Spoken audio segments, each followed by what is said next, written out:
Good morning all students. आप सभी का ऑनलाइन क्लास में स्वागत है। तो आज हम आपकी +1 क्लास में फाइन आर्ट की ऑनलाइन क्लास लगाने जा रहे हैं। तो पहले हम इसका जो फर्स्ट चैप्टर है वो कर चुके हैं। वैसे भी बेटा अब आपकी ये रिवीजन चल रही है, तो इन क्वेश्चनों को आप ध्यान से समझना और ध्यान से इनको लर्न करना। तो जो सेकंड चैप्टर है आपका, उसका फर्स्ट क्वेश्चन है कि पूर्व पाषाण युग का अनुमान किससे लगाया जा सकता है।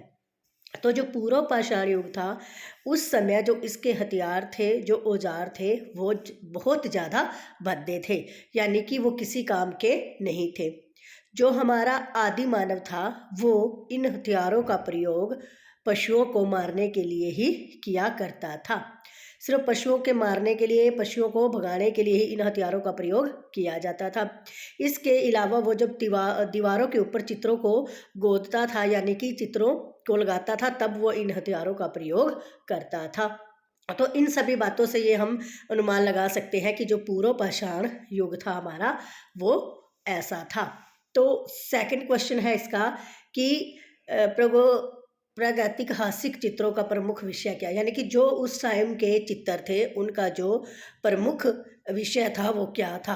तो उस समय का जो प्रमुख विषय था वो था आकेट, यानी कि शिकार। आदि मानव सिर्फ शिकार करता था और पशुओं के चित्र बनाता था। सेकंड है आपका आदि मानव किसके, यानी कि किस चीज़ के बने हथियारों का प्रयोग करता था।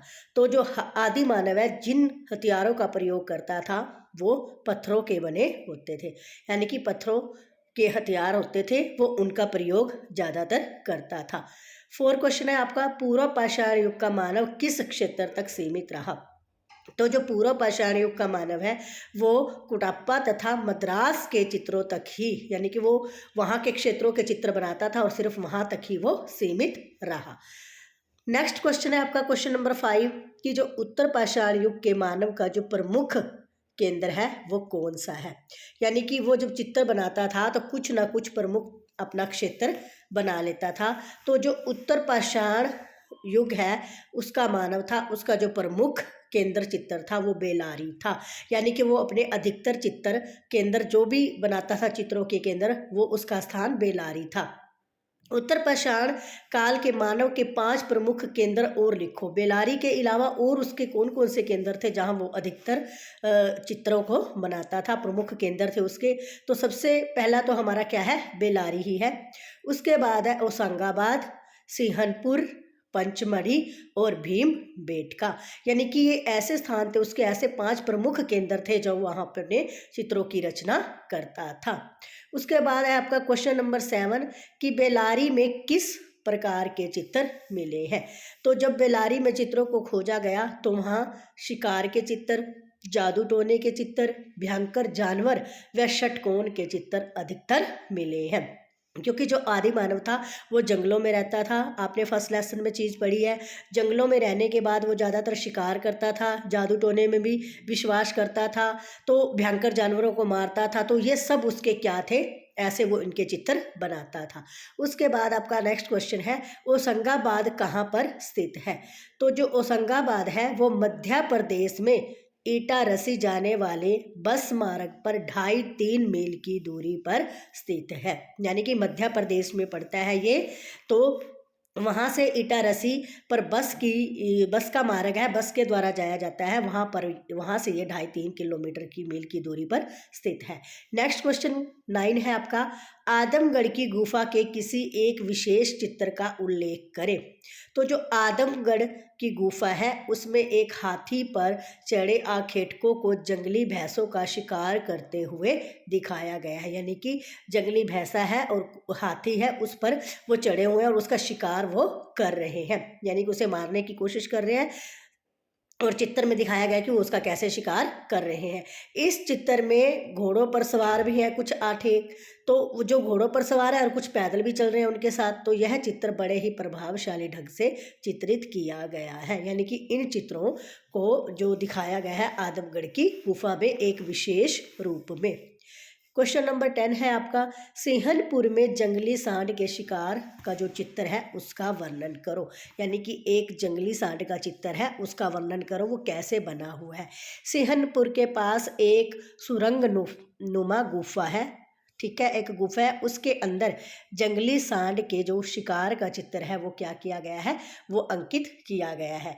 इस चित्र में बहुत से जंगली सांड को पकड़ने का प्रयत्न कर रहे हैं, यानी कि शिकारी हैं वो इकट्ठे हुए हैं, इस चित्र में दिखा रखा है, और वो जंगली सांड है जो उसको पकड़ने की कोशिश कर रहे हैं। और कुछ शिकारी क्या कर रहे हैं, बर्छी से इसका छेदन कर रहे हैं, यानी कि वो बर्छे चला रहे हैं उसके ऊपर, जिससे वो छेद हो रहे हैं उस पर। और कुछ उस सांड को चारों ओर से घेर कर खड़े हुए हैं, यानी कि कुछ शिकारी ऐसे हैं जो तो उस जंगली सांड को पकड़ने का प्रयत्न कर रहे हैं, कुछ उस पर जो बर्छी है उससे छेद कर रहे हैं, और कुछ जो है उस सांड को चारों ओर से घेर कर खड़े हुए हैं। इसमें इस हिंसक पशु को के पछड़ने के कारण कुछ तो जो शिकारी हैं, शिकार करने आए हैं, वो हवा में ही उछल गए, और जो कुछ थे वो ज़मीन पर गिर पड़े। यानी कि वो जंगली सांड अपने आप को बचाने की कोशिश कर रहा है।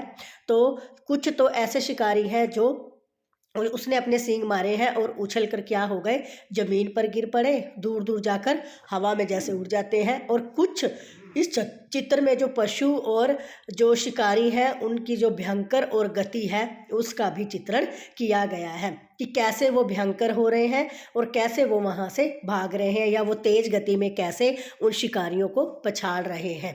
तो ये बेटा आपके सेकंड क्वेश्चन, जो सेकंड लेसन है उसके क्वेश्चन करवाए हैं 1 to 10। अब आपने इन क्वेश्चनों को अच्छी तरह अपनी कॉपी में साफ साफ राइटिंग में बेटा राइट भी करना है, और इन क्वेश्चनों को लर्न भी करना है। जो नेक्स्ट वीडियो है आपकी, उसमें हम जो इसके जो क्वेश्चन बच चुके हैं आगे वो करेंगे। तो आपने इनको अच्छी तरह से लर्न करना है। धन्यवाद।